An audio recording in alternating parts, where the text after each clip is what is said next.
going to show in this broadcast today that there is no doubt at all anymore that the science of intelligent design absolutely crushes any competition, absolutely crushes any other theory about the nature of the universe that we live in. It's over. There is simply no contest. The preeminent theory, model, science of reality from this point forward, I declare on this show, is the science of intelligent design. The science of intelligent design. The science of and the absolute proof. I mean absolute. I'm using a strong word there, proof, is going to be given to you today in just a minute here. I just can't even believe it, to be honest. Discoveries like what I'm about to discuss to you just never cease to amaze me. For many reasons, that it's all covered. Nobody knows it's covered up. And, well, since I was taught growing up that the world was basically a random universe, to find out such hardcore, distinct verification that that's a lie just never ceases to amaze me. As we look at the details of nature, one thing stands out. This is the order, the patterns, the symmetry that surround us. You can see it in a flower, or a snowflake, or even a seashell. What we are seeing is intelligent design, which might be described as God's fingerprints upon nature. One of the more fascinating math relationships was first described back in medieval times, 8 centuries ago. The scholar's name was Leonardo Fibonacci, an outstanding Italian mathematician. He excelled in many areas, and one in particular. He generated a long list of numbers by, in each case, adding together the two previous numbers. You can begin with a 2 and a 3. You add them together and you get 5. Now add 3 and 5 to get 8. Then add 5 and 8 to get 13. The Fibonacci sequence keeps going like this: 2, 3, 5, 8, 13, 21, 34, 55, 89, 144, and so on. What Fibonacci realized was that this elegant list of numbers describes many items to be found in nature. For example, flower petals. L'exemple des pétales d'une marguerite. Vous dites, il n'y a pas de hasard au nombre de pétales d'une marguerite. Non, absolument. Le nombre de pétales de marguerite est en fait inscrit dans un scénario qu'on pourrait qualifier de scénario cosmologique, c'est-à-dire que tout a été prévu au départ, et que le nombre de pétales, c'est incroyable. Une seule marguerite avec 27 pétales, ça n'existe pas. Il n'y a pas de pétales, il n'y a pas de... Il n'y a pas de marguerite avec 27, c'est pas possible. C'est pas possible. Et le nombre de pétales d'une marguerite est réglé par une loi mathématique qu'on appelle la suite de Fibonacci. That there is a mathematically precise structure to the universe and everything in it. One everyday example of this precision can be found in the plants. Many plants, including elm trees, grow their leaves, twigs and branches placed exactly halfway around the stem from each other. Next in the series are plants like the beech tree, with leaves placed 1/3 of the way round the stem from the previous leaves. Third in the series are the plants like the oak, with leaves placed at every 2/5 of a turn. The holly plant is the next at 3/8, while the larch trees are the next at 5/13, and the sequence goes on and on. Notice the number sequence of these fractions: 1, 1, 2, 3, 5, 8, 13, and so on. Each number is the sum of the two numbers which came just before it in the sequence. This particular mathematical pattern is called the Fibonacci series. Take, for example, the sunflower. The display of its florets are in perfect spirals of 55, 34, and 21. The sequence of Fibonacci. The sequence of Fibonacci. The sequence of Fibonacci.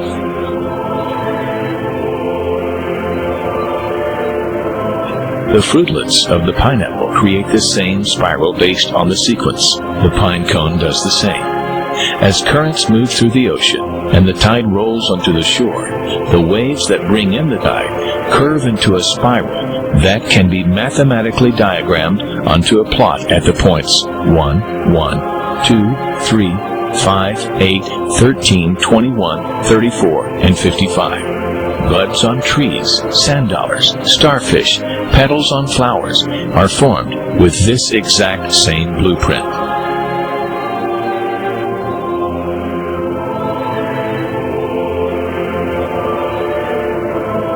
This blueprint can be seen around us on a small scale every day, but the greatest example of all is directly above our heads. At an average of 100,000 light years across, even the spiral of the galaxies above us are formed with the exact design.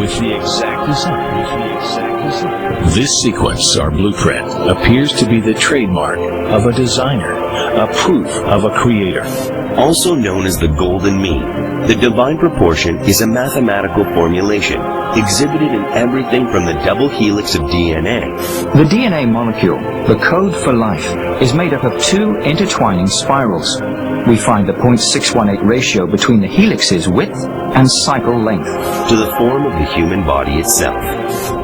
Do something like measure the distance from the floor to your navel, and then from your navel to your head. If you're well proportioned, the ratio should be 1 to 1.618, and that ratio is seen all over the beautiful body. People started noticing it. Artists noticed it. The width of the in a beautiful face, for example. Yeah. Not in any face, but it had to be beautiful. If a face was beautiful, the width of the mouth was exactly 1.618 times the width of the nose. If the face wasn't beautiful, that wasn't the case.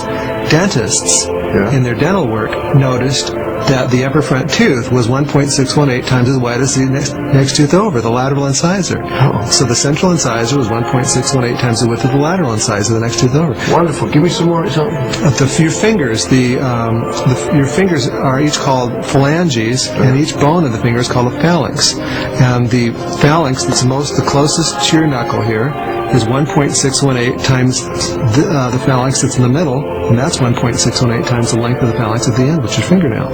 So that was kind of amazing. This number would come up over and over again.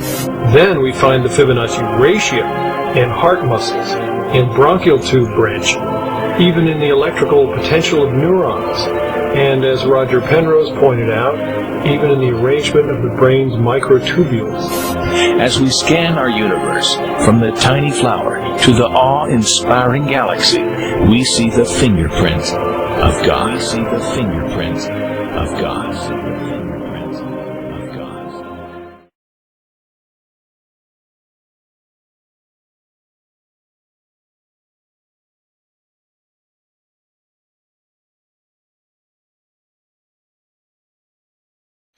I'm reading from the abstract of an article.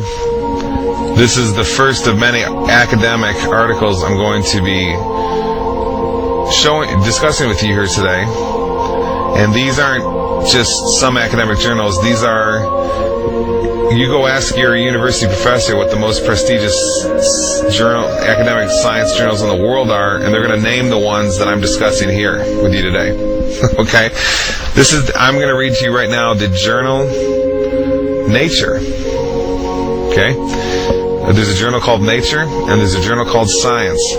Those are considered the two most prestigious overall academic science journals in the world. And I'm going to read you part of the abstract of one right now.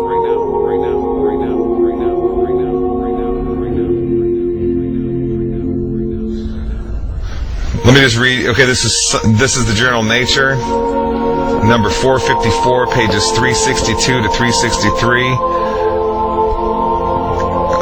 March 18, 2010, but put online March 17, 2010.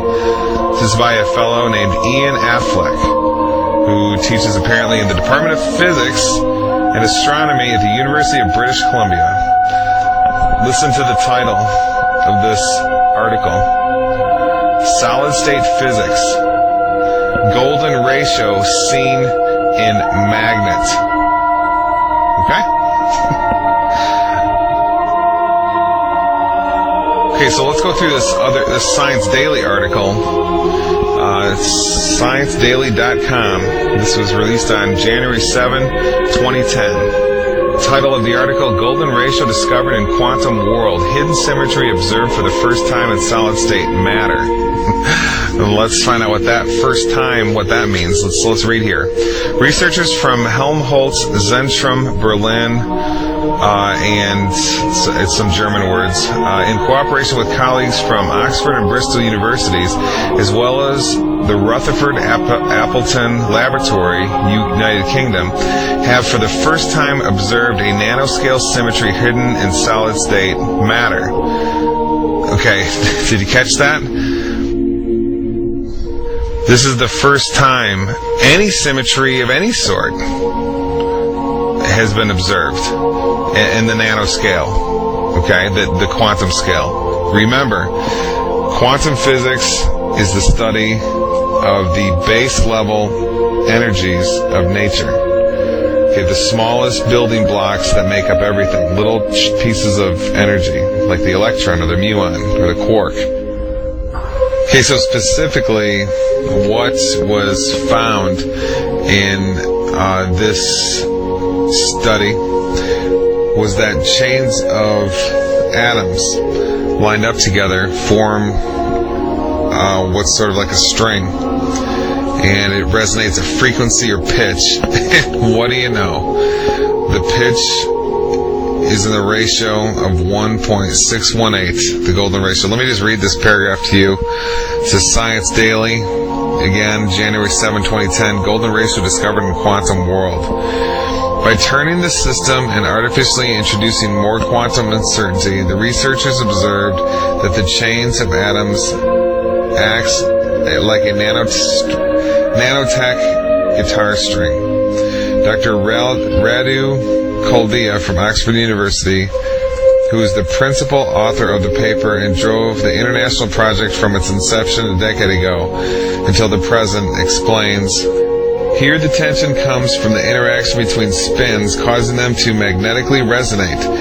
For these interactions, we found a series scale of resonant notes. The first two notes show a perfect relationship with each other. Their frequencies, pitch, are in the ratio of 1.618. This is just amazing. There's no defense that a random universe theorist in academia can give to counter this. There's no reason at all that the quantum base of reality should be exhibiting the specific number of the golden ratio if we live in a random universe. All the competing theories, evolution, random universe theories, all the junk from academia no longer competes in any way with intelligent design science, intelligent design theory. When you hear a scientist say on the Discovery Channel or something, an academic, a professional, say there's no evidence for intelligent design, it's all a silly little parlor game, and there's all this evidence for evolutionary science and the academic theories for the origins of the universe, you can know two things. One, we have to be compassionate because they simply don't know the empirical data. Okay? They have no idea. Academics typically only talk in their closed little worlds and only accept information from their closed little worlds. And the second thing we can know, and make no mistake about it, is they are absolutely propagandizing the world with all of their theses about the nature of the universe that we live in, where we come from, our origins, the origin of the universe, and so forth. And we realize that everything we've been taught before this point by the professionals were lies. And we can prove it up and down all over the place. Up and down all over the place. And down all over the place. some strange results have come up in about the last 20, 30 years, particularly in astronomy and also in quantum physics, which suggests that the universe actually may have a purpose, and some physicists are now suggesting it does have a purpose. And this has come out of some findings about some of the fundamental numbers in atomic physics. During the past 40 years, scientists have determined the relative strengths of each of these primary laws and forces. These strengths are so critically balanced, they are often described as being finely tuned. These are numbers like the mass, the weight of an electron, the weight of a quark, the strength of gravity, the strength of the electromagnetic field. About 20 numbers that describe those and other parameters, features of our world, but nobody knows why it is that those numbers have the particular values that they do. Now, you could easily say, yeah, who really cares? You change the mass of the electron by a little bit more, a little bit less. Does it really matter? And the answer is it does. See, it turns out that if you imagine that we had 20 dials right here, and we could fiddle with those 20 numbers at will, even a small change to the values of the known values of those numbers would cause the world as we know it to disappear. Because it turns out, and this is a very surprising, unexpected discovery, that the laws of physics, the basic given fabric of the world, had to be very specific, very finely tuned, as we sometimes say, for the possibility of carbon-based life appearing at all. For example, the strengths of the other forces are all important, the masses of the various subatomic particles. This is one of a long list of properties in underlying physics that seem to be prerequisites for a universe with life. If all of these things were even a little bit different, then life, certainly life as we know it, could not exist. It's a very surprising conclusion, but it's true, and all scientists will acknowledge that's the case. Bernard Carr is a cosmologist and studies how the laws of physics operate in the universe. He says that the laws of nature are so finely tuned to enable complex life to exist that it is extremely unlikely that this could have happened by chance. Such fine-tuning, Carr believes, at least raises the possibility of a tuner. The fine-tunings, how fine-tuned are they? Most of them are 1% sort of things. In other words, if a thing is 1% different, everything is bad. And a physicist could say, maybe those are just luck. On the other hand, this cosmological constant is tuned to 1 part and 10 to the 120, 120 decimal places. Nobody thinks that's accidental. That is not a reasonable idea, that something is tuned to 120 decimal places just by accident. That's the most extreme example of fine-tuning. No force in the history of cosmology has ever been discovered to be that finely tuned. The cosmological constant needs to be set to 1 part in a trillion, trillion, trillion, trillion, trillion, trillion, trillion, trillion, trillion, trillion. Otherwise the universe would be so drastically different that it would be impossible for us to evolve.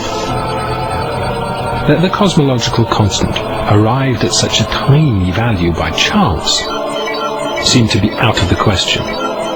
Ils sont nombreux à dire que finalement, quand on regarde l'univers, surtout à l'origine, eh bien on constate qu'il ne peut pas être né par hasard, et que le hasard n'a aucun rôle, et que plus on remonte loin dans le temps, donc plus on remonte vers le Big Bang, plus on trouve un univers qui est ordonné, réglé, ajusté. For example, if we go back to say 1 second after the Big Bang, at that point the expansion rate and the mass density have to have been adjusted to each other just right, so that the universe is just at this critical point. If the universe at that point were expanding just 1 part in the 15th decimal place faster, the universe would have flown apart without galaxies ever having had a chance to form. On the other hand, if the expansion rate were just a little slower than what we think by change of 1 in the 15th decimal place, then the universe would in fact have expanded to a maximum size and collapsed. We would never have even reached the time in the universe at which we're living. Alors, ajuster comment? Eh bien, il existe ce qu'on appelle des paramètres cosmologiques Ce sont des grandes constantes, la constante de la vitesse de la lumière, par exemple, qui fait 300 000 km à la seconde, 7 fois donc le tour de la Terre en une seconde. Il y a la constante de gravitation. Ce sont des chiffres, des données chiffrées, avec un zéro, une virgule, et puis parfois des dizaines de décimales derrière la virgule. Eh bien, si on changeait simplement une seule de ces décimales sur une seule de ces 20 constantes, l'univers ne pourrait pas apparaître. Eh bien, ça signifie que le hasard n'a aucun rôle à jouer à l'origine de l'univers. How did this come about, this rather terrific luck? Of course, one of the first explanations that comes to mind is that there was a tuner or a creator, or if you like, God. And obviously for people of a theological disposition, the idea that the fine-tuning is evidence of God, of course, is wonderful.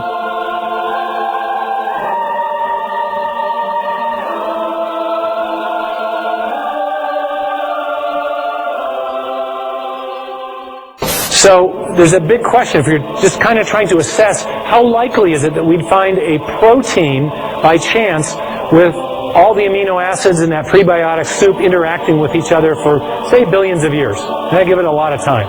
How likely is it that we'd ever get a protein to arise by chance? So I have a colleague who's been interested in the whole question of whether or not life could arise by chance for a long time. His name is Doug Axe. He's a molecular biologist. He did his PhD at Caltech. He worked for 14 years at Cambridge University, and he wanted to find out how common or how rare are the functional sequences of amino acids among the big space of all the possible amino acids there are. And he came up with a really amazing number, and it's 10 to the 74 power. So just to get the amino acid sequenced properly, you've got an odds of about 1 in 10 to the 74. But there's other probabilistic hurdles that have to be overcome.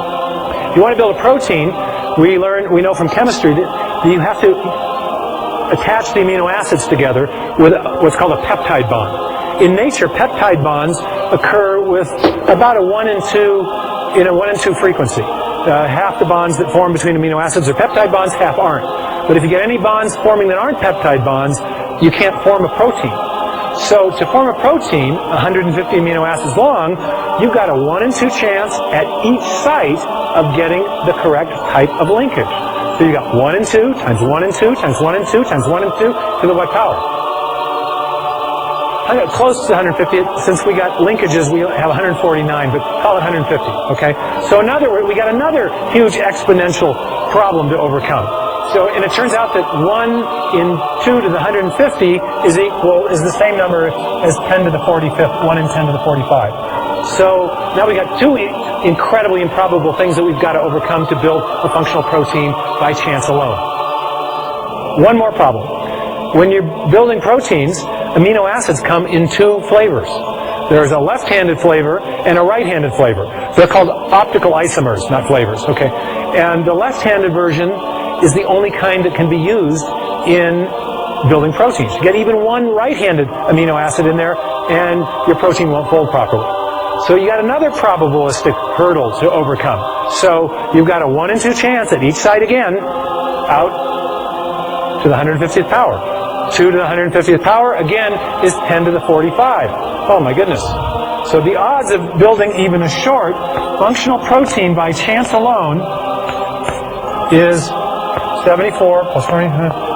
You can remember how you do this in math. You can add the exponents if you're multiplying exponential numbers. 164. Thank you very much. Okay? Wow. Now, can anyone get their mind around a number that big? There's only 10 to the 80th elementary particles in the entire universe. There's only 10 to the 16th seconds since the Big Bang. There's only 10 to the 139th total events since the beginning of the universe.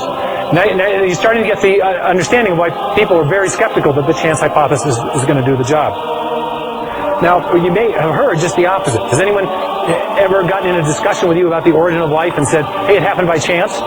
Do you hear that? I mean, this happens to me. I'll be lecturing in hospital, university environments, and I'll get done and somebody say, well, but, and they want to argue with me about the probabilities. And I just shut the discussion down because I say, no serious scientist thinks this is the way it happened. No serious scientist thinks this is the way it happened. No serious scientist thinks this is the way it happened.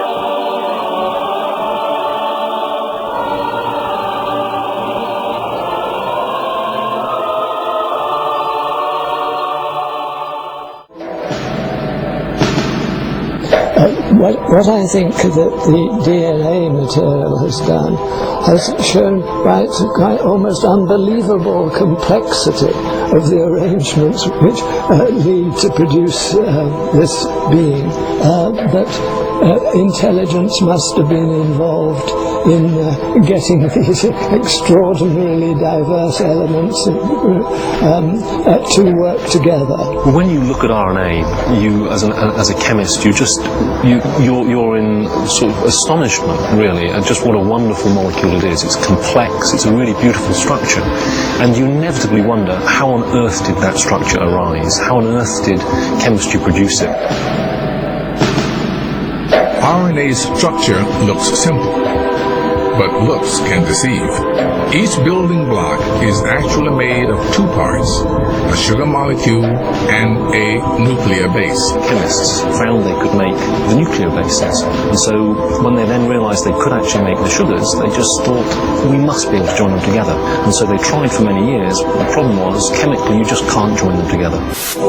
Of course, such an amazing structure could never have been formed by chance. The theory of evolution, which sees life as the result of mere coincidences and haphazard happenings, is helpless to explain anything in the face of the incredible complexity of DNA.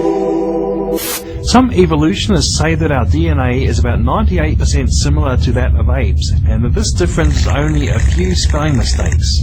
Others say a more accurate figure is no more than 95%.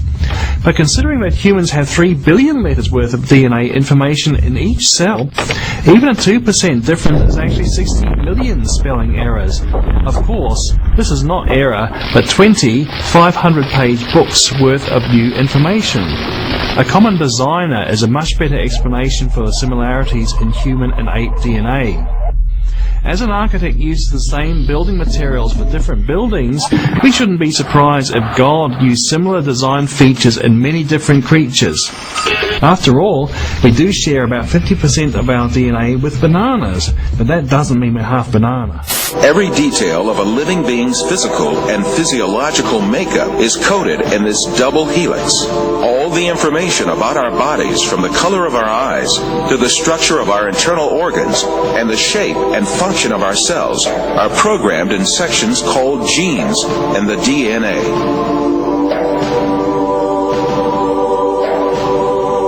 The DNA code is made up of the sequence of 4 different bases. If we think of each one of these bases as a letter, DNA can be likened to a databank made up of an alphabet of 4 letters. All the information about a living thing is stored in this databank. If you found an ancient clay tablet with strange characters washed up on the shore, you couldn't read it, unless someone had cracked the code. But you'd still know the letters represented a language, even if you didn't know anything else about the author or his civilization. Language is recognizable, even if you can't read it. Take Morse code. It has 3 basic parts: dots, dashes, and spaces. These 3 simple parts are combined to represent letters. There are 26 letters in the English language, which are combined to form over 400,000 words. Those words can, of course, be combined into an infinite number of sequences or sentences. There is evidence that DNA represents a language. 4 basic units, called nucleotides, combine into a code for 20 amino acids. From those few amino acids, the body forms more than 100,000 proteins. Even if you can't read DNA, it still has all the hallmarks of language. A language that biologists are just now beginning to crack. Every tiny cell in our body is packed with 3 feet of DNA, 3 billion nucleotides. The similarity between DNA and human language is uncanny. In addition to codes, both use similar techniques to pack, access, rearrange, copy, and translate information. DNA seems to represent a language, the language of life. An unseen author, the creator of heaven and earth, has left a testimony of his existence in the DNA of every living thing. the information that is stored in the DNA molecule is pointing back to a designing intelligence. Now, why do I say that? It has to do with what we know about the cause and effect structure of the world.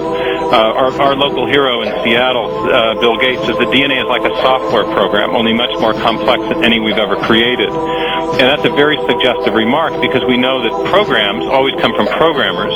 And in fact, we know generally that information, whether it's in a computer program or a hieroglyphic inscription or in a headline in a newspaper or a block of text in a book, information always comes from an intelligent source. So when we find information in the DNA molecule, the most logical thing to conclude is that it too had an intelligent source. Due to this primitive level of science at the time, the imaginary scenarios of the theory of evolution were not looked upon as odd at all. Darwin's theses had a great impact on the scientific circles of his day. However, Darwin was still distressed. In the chapter Difficulties on Theory, he wrote, "If it could be demonstrated that any complex organ existed which could not possibly have been formed by numerous successive slight modifications, my theory would absolutely break down."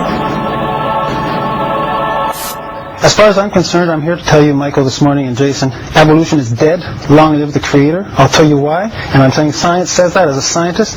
Evolution is dead because there's such thing as the minimal gene set concept.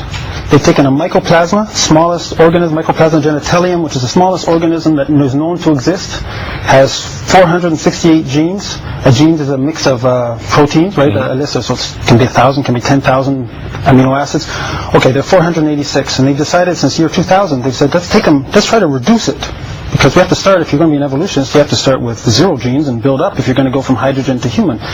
And so, somewhere along the way, they said, well, let's take it down. In the year 2000, they published that even on paper, they couldn't go below 200 genes. On the 6th of January 2006, in Nature, they published that in reality, you could only go down to 397 genes. So a cell, which is where my specialty lies in my scientific work, a cell needs a specific number of components to be functional. You have a membrane, but then you need to feed the membrane. So you have to have some mitochondria. You need a way of tagging the proteins. You need some DNA. So you need 397 things. Just the glucose cycle for getting energy takes over 6 different genes. So if you don't have one of them, you don't have any more energy coming to the cell. Darwin's fears proved to be true soon after his death. The laws of inheritance, discovered by an Austrian botanist, Gregor Mendel, caused Lamarck's and Darwin's assertions to collapse. The science of genetics that developed at the beginning of the 20th century proved that it was not acquired physical traits, but only genes that were transmitted to subsequent generations. This discovery made it clear that a scenario suggesting that acquired traits accumulated from generation to generation and generated different living species was implausible. In other words, there were no inheritable variations for Darwin's proposed mechanism of natural selection to choose from. Subsequently, the theory of evolution as advanced by Darwin has been collapsed early in the 20th century. All the other efforts by evolutionists in the 20th century could do nothing but only confirm that natural selection had no evolutionary power. A famous evolutionist, the English paleontologist Colin Patterson, admitted this when he said, "No one has ever produced a species by mechanisms of natural selection. No one has ever got near it, and most of the current argument in neo-Darwinism is about this question." Now, Dr. Werner Gitt is an information specialist. Since we're talking about information, we'll go to an information specialist who wrote a book called In the Beginning Was Information that you and I both love. And in his book he says this: a code system is always the result of a mental process. It requires an intelligent origin or inventor. It should be emphasized that matter as such is unable to to generate any code. All experiences indicate that a thinking being voluntarily exercising his own free will, cognition, and creativity is required. He goes on to say, there is no known law of nature, no known process, and no known sequence of events which can cause information to originate by itself in matter. The truth is very evident. Life has such a complex design that can never come about by chance. In many countries, an important part of the society supposes that evolution is a proven fact. A great deal of this so-called evidence of evolution, much of which has been dismissed by evolutionists themselves, is still presented to school children in their textbooks, where they are depicted as the ancestors of man.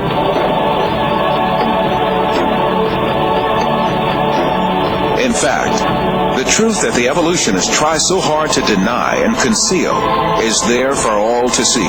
Species appeared all of a sudden and perfectly on the earth. That is, they were created.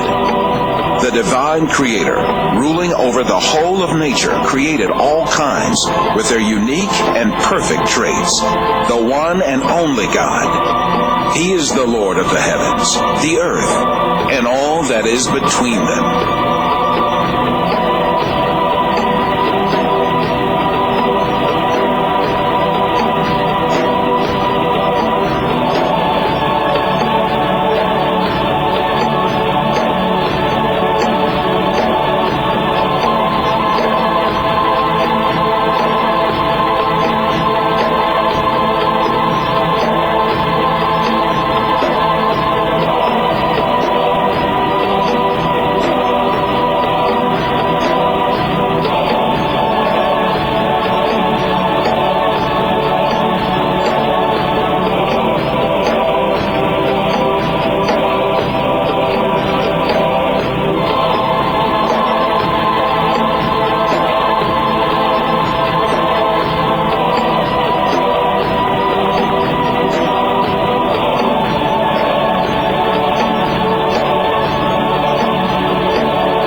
Dieu explique beaucoup mieux l'existence de l'univers que l'athéisme.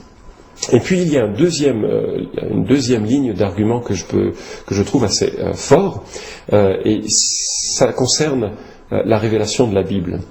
Contrairement à d'autres révélations dans d'autres religions, la Bible se compose de 66 livres rédigés par une quarantaine d'auteurs différents, dont la rédaction a pris plus de 16 siècles, et on trouve dans cette révélation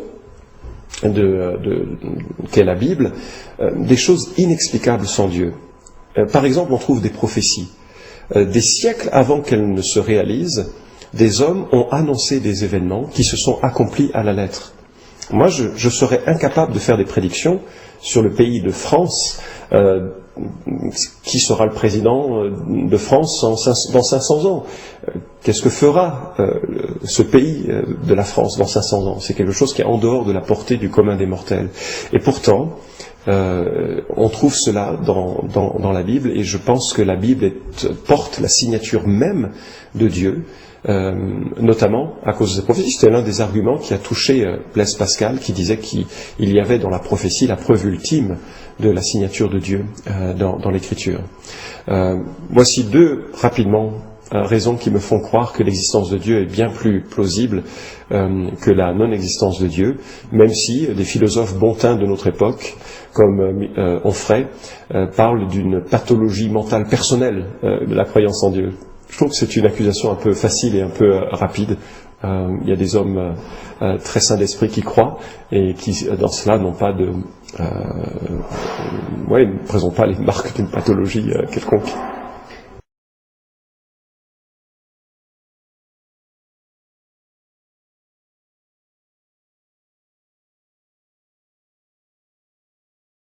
You know, we talk about eternity as being beyond the comprehension of a man's mind, and that is true. But if you just look at astronomy, it goes beyond. A man literally could go mad in astronomy when you think of the size and the complexity of everything around us. If you go out into space, it goes on and on and on and on and on and on, thousands upon thousands of millions of light years on and on and on outward. And yet Christ, the one who died for you, the one who washed the disciples' feet, is the one who did this and sustains it. If the whole universe was a supercomputer the size of the universe could not bring together and hold together the complexities, even to understand them. It's just phenomenal. And this is the one who was born in a manger. Does Jesus really need the worship of men? And would He really be lonely if none of us accepted Him? Would it be that great a loss? He has worlds unnumbered. My little boy, Evan, 2 nights ago, for some reason, just started crying, and he said, I want to go visit Nana. Nana was my mother. And I said, well, Evan, you know that she died. And she's in heaven. Well, is she happy? Oh, yes, she is very happy. But what's she doing? So we just sat down for a while and tried to imagine some of the things that she was doing. Let me ask you, do you marvel enough? Do you marvel at anything? Is there any wonder? Do you no longer sit down and wonder what's up there? Do you no longer just sit and think about what's waiting for you? You're amazed that He created the world? He created the universe? You ought to be. But there's something even greater. To keep all these complexities going is astounding. He sustains the entire universe moment by moment throughout all of eternity without effort. And it's lighter than a feather to Him. Now that's power.